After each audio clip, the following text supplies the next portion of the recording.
नमस्कार प्यारे बच्चों, आज एक बहुत बड़ी सूचना के साथ, एक बहुत बड़ी स्ट्रेटजी के साथ आपके साथ आए हैं। बात आज होगी यूपी ट्रिपल एससी वीडियो री एग्ज़ाम पे, जिसकी डेट फाइनल हो चुकी है 26 से 26 जून की और 27 जून को। 2 दिनों में इसका पेपर कंडक्ट कराया जाएगा। इस पे एक बड़ी चर्चा करने के लिए आज हमारे साथ जुड़ रहे हैं आलोक चौबे, जो यूपी ट्रिपल एससी के महारथी बोले जाते हैं। इन्होंने यूपी ट्रिपल एससी के थ्रू कई एक सरकारी जॉबों को हासिल किया है। चलिए चौबे जी, आप बताइए किस किस जॉब में आपने सिलेक्शन लिया है। नमस्कार दोस्तों, मैं रिसेंटली में तो जूनियर असिस्टेंट के तहत जो 2019 में नोटिफिकेशन आया था, उसके तहत अभी हाल ही में समाज कल्याण निदेशालय मिला मुझे। अभी ज्वाइनिंग का वेट है, तो इसी महीने हो जाएगी सर। अच्छा। और अभी राजेश लेखपाल का जो रिजल्ट है 2 दिन पहले आया सर। अच्छा, हाँ, उसके डीवी के लिए क्वालिफाई हो गया, उसमें नंबर ठीक ठाक है, तो फाइनल हो जाएगा। बहुत बहुत शुभकामनाएं उसके लिए। और आपने यूपी ट्रिपल एससी वीडियो पे चर्चा का एक बहुत बड़ा विषय है हमारा, जिसमें सबसे बड़ी बात होती है कि अब हमारे पास सिर्फ 50 दिन बचे हुए हैं। जी सर, जी सर। इन 50 दिनों को किस तरह से यूटिलाइज किए जाए, किस तरह से इन्हें रामबाण बनाया जाए, आप बताइए। सर, हम बताने के लिए इसलिए थोड़ा उत्सुक इसलिए है कि हमने कम से कम 10 एग्जाम इसके फाइनल क्वालिफाई किए हैं जी, या इंटरव्यू 6 से 7 इंटरव्यू जब से ये आयोग बना है, 2015 से रीगठन हुआ है। हाँ। बना तो बहुत पहले से है, लेकिन अखिलेश सरकार ने जब इसे अपने कार्यकाल में अभी 2015 में, उसके बाद 6 से, उसमें 3 तो इसी के दिए हैं वीडियो के साथ। इससे पहले एक ग्राम पंचायत अधिकारी थे। वो था 16 में। उसके 2 बार इंटरव्यू हुए, क्योंकि एक बार अखिलेश सरकार ने कराया, एक बार यूपी योगी सरकार ने कराया। इससे पहले एक ग्राम विकास अधिकारी भी हुआ था। उसके पहले एक लोअर सबऑर्डिनेट करके कुछ ऐसी वैकेंसी थी, इसी जरिए होती है, साइंस एंड टेक्नोलॉजी करके कुछ था, उसमें हुआ था। इससे पहले और सर राजेश लेखपाल में जो 2015 में आया था, उसका भी दिया था हमने। फाइनल में इंटरव्यू दिया था। मतलब ऐसे सर वो एक है कानून को करके एक आती है, उसके में भी हमने बहुत बड़ी सफलताएं हासिल की है। तो इन सफलताओं को अपना एक्सपीरियंस शेयर करते हुए आप बच्चों को ये बताइए, जिसे 3 सब्जेक्ट पे चर्चा होगी इसमें। एक चौबे जी जीएस का रहता है हमारा, एक हमारा रीजनिंग का रहता है, और एक जो रहता है वो हिंदी भूमिका निभाती है इसमें। आप जीएस के महारथी रहे और आपने इसकी ही बदौलत, वैसे तो आपका सब कुछ स्ट्रॉन्ग रहा है। आपको एग्जाम देना है, जॉब लेनी है, तो किसी के एक भी महारथी कभी बनना ही नहीं। ये सच है कि एक पिलर पे कभी मकान नहीं बनते हैं, कभी नहीं बनते। लेकिन ये चौबे जी सच है कि एक पिलर बड़ी भूमिका निभाता है। जी। ऐसा होता है सर कि मेरा जैसे जीएस स्ट्रॉन्ग था, तो अगर हिंदी कमजोर थी, हिंदी में 4 नंबर कम रह गए, तो इधर हमने बढ़ा लिए अपने नंबर। ये हो सकता है, देखो आपका जो कंफर्ट जोन है, उसमें अच्छे से खेलते हैं बल्लेबाज। अगर कभी किसी भी बल्लेबाज हो, उसका जो टेक्निक अच्छी है, उसमें ज्यादा अच्छे से खेलेगा। इसलिए आपको जिसमें भी इसमें, जैसे रीजनिंग किसी की बहुत अच्छी है, तो रीजनिंग में अपना खेल लीजिए, हिंदी में खेल लीजिए, जीएस में कम कर लीजिए थोड़ा, लेकिन नॉर्मली सभी में करना होता है आपको। एक सबसे बड़ा जो फैक्टर आता है वो टाइम टेबल का होता है।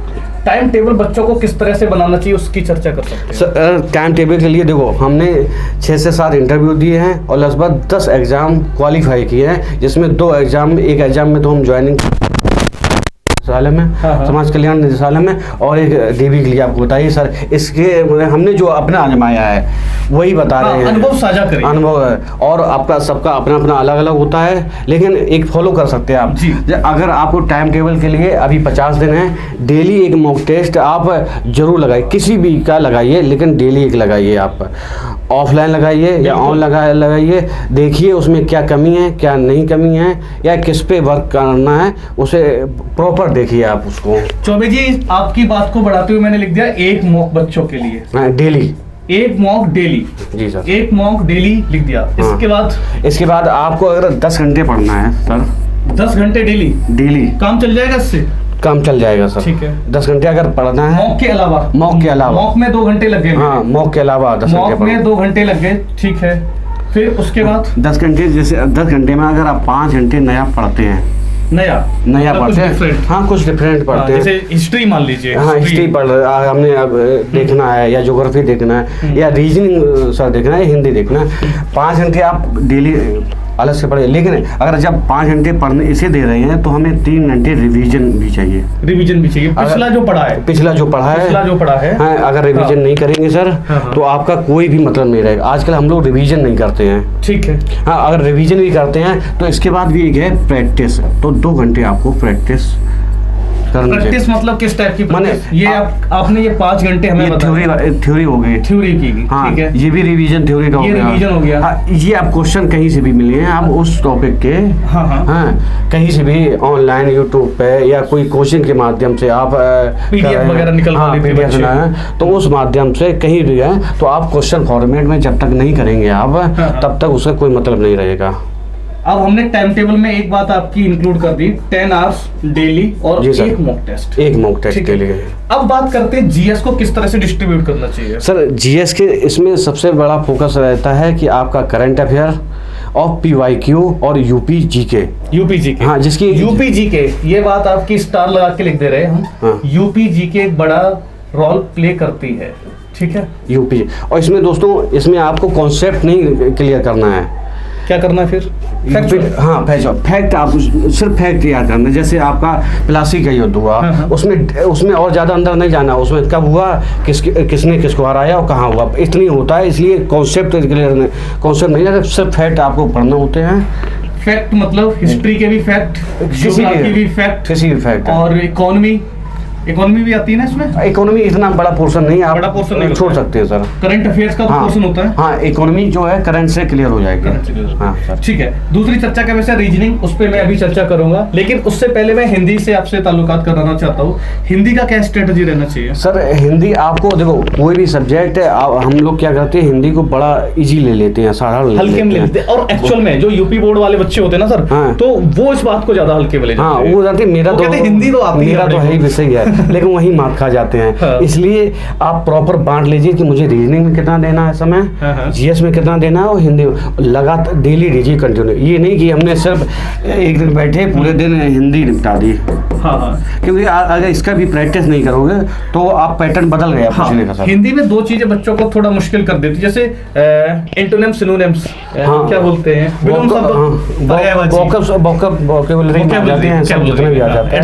शब्दकोश में आ जाते हैं। पर्यायवाची को रटना एक मुश्किल हो जाता है। उसके लिए सर पवन सर बहुत अच्छे से इन लोगों को यूट्यूब पे पढ़ा भी चुके हैं, और यूट्यूब पे सीरीज शुरू हो चुकी है, और आगे भी कंटिन्यू डेली वो ला रही हैं, डेली है। हाँ। वो देखना ना भूले, बहुत इंपॉर्टेंट है सीरीज इन लोगों सबके लिए सर। हाँ, और कंटिन्यू इसे दीजिए, ऐसा नहीं है कि इसको हल्के में न ले। यहाँ पे मैं लिख दे रहा हूँ, हल्के में न ले। बिल्कुल सर, क्योंकि ये एक बहुत बड़ा रोल प्ले करता है। इसलिए सर, इसमें आप चाहें तो 50 में 48 क्वेश्चन तक कर सकते हैं। हाँ, अब बात आती है हमारे रीजनिंग की। अगर रीजनिंग पिछली बार चौबे जी सबसे ज्यादा गर्दा रीजनिंग नहीं उड़ा दिया था, मैं फेल हुआ था। तो रीजनिंग के लिए एक बहुत बड़ी खुशखबरी समझ लीजिए, चाहे एक मेरी तरफ से और गुरुकुल परिवार की तरफ से एक बहुत बड़ा तोहफा समझ लीजिए इस बात को, कि रीजनिंग की बहुत जल्दी 1-2 दिन के अंदर मैं सीरीज लाने वाला हूं, और उस सीरीज में प्रीवियस ईयर से लेके जो भी अच्छे क्वेश्चन बन सकते हैं, जिस लेवल का पैटर्न रखा है उन्होंने, वो सारे का सारा आपको उसमें देखने को मिलेगा। और यूपी SSC के किसी भी एग्जाम की आप तैयारी कर रहे हो तो वीडियो वाली सीरीज को बिल्कुल ना अवॉइड करें। सर, एक बार आपने पीवाईक्यू से कहा तो एक बात याद आ गई, जीएस में हो या हिंदी में हो, कहीं से भी एसएससी में आ चुके हो क्वेश्चन, या वो पीसीएस में आ चुके हो, जितनी भी पीवाईक्यू आप करेंगे, जितनी बार रिवीजन उसका कर लेंगे, बहुत इंपॉर्टेंट हो। हाँ, बहुत इंपॉर्टेंट क्वेश्चन। वो पीवाईक्यू चाहे यूपी पीसीएस से हों या एसएससी से आए हुए हों, या ये बहुत ही इंपॉर्टेंट, या रेलवे के आए हुए हों, आपको पीवाईक्यू सिर्फ एक बार नहीं पढ़ना है। जो हमने आपसे कहा है। हाँ, एक लड़के क्या करते हैं, हम लोग क्या करते हैं कि किताबें अलग अलग चेंज करते रहते हैं, एक पढ़ ली रख दी, दूसरा लाए। नहीं, एक ही बुक को पढ़िए, एक ही जगह से पढ़िए, उसी को मल्टीपल टाइप पढ़िए। ये बात आपकी, मैंने फिर हैशटैग बना रहा हूँ इस बात को चौबे जी की हैशटैग बनाना पड़ेगा हमें। एक बुक को मल्टीपल टाइम्स पढ़िए, न कि मल्टीपल बुक्स को एक टाइम पढ़िए। ये इनकी बहुत अच्छी बात कही है इन्होंने अपने नोट कहीं के जहाँ से पढ़ रहे हैं आप, क्वेश्चन से कहीं माध्यम से पढ़ रहे हैं, यूट्यूब से पढ़ रहे हैं, या हम लोगों के माध्यम जो सर्च अभी सीरीज चलाने वाले हैं कहीं से भी पढ़ रहे हैं, या आप गुरुकुल ऑफलाइन आके पढ़ रहे हैं, जहाँ से पढ़ रहे हैं वही पढ़िए, उसी को बार बार पढ़िए, क्योंकि जो भी फैक्ट होते हैं उसी से पूछा जाते हैं, वही गलत है, क्योंकि हमने सिर्फ एक ही बार पढ़ा होता है। हाँ, ये होता है बात सर। सही है। अब हम लोग क्या कर सकते हैं इनके लिए? हम लोग सर देखो, हिंदी की सीरीज चल रही है, पवन सर चला रहे, आप सर लाने वाले हैं। मैं सीरीज को 2 दिन में ले आऊंगा, सर लाने वाले हैं। हाँ। और क्योंकि अभी हमारे चौबे जी जो MTS का था पेपर 2 तारीख से पिछला शुरू हुआ, उसके लिए मैराथन बनाते रहे, थोड़ा वक्त लग गया, इसलिए उसको लाने में थोड़ा सा विलम्ब हो गया। लेकिन बहुत जल्दी जैसे ही आयोग ने गठन किया, हमने क्वेश्चंस को सेट करना शुरू कर दिया। देखो बेटा, एक सीधी बात है, एक नया मोड से लाना, एक लेवल से चीज़ों को लाना, तो उसमें थोड़ा सा वक्त लगता है क्वेश्चंस को सेट करने में और पैटर्न को सेट करने में। क्योंकि मैं ये चाहता हूं कि इस सीरीज के अलावा आपको बुक और बोल सकते मॉक के अलावा कुछ नहीं लगाना पड़े, कहीं अदर से आपको देखना ना पड़े। और ये रीजनिंग का हो गया, हिंदी का बता दिया, GS का। देखो सर कि इन्हें पढ़ना है, हमने जो चीज़ें इंपॉर्टेंट ज़्यादा है, इसको 10 घंटे में कैसे पढ़ना है इन्हें हम बताया। 5 3 2 मतलब 5 पढ़ना है, 3 रिवीजन करना है और 2 प्रैक्टिस करने हैं, किसी भी कहीं से भी क्वेश्चन आपको मिल जाए, और 2 एक टेस्ट सीरीज अलग से सर है, ये करना ही है। हाँ, इसके साथ जब हम कोई भी पढ़ें, GS पढ़ेंगे, खासकर GS में PYQ बहुत इंपॉर्टेंट है, UPG के इंपॉर्टेंट है, और करंट अफेयर्स।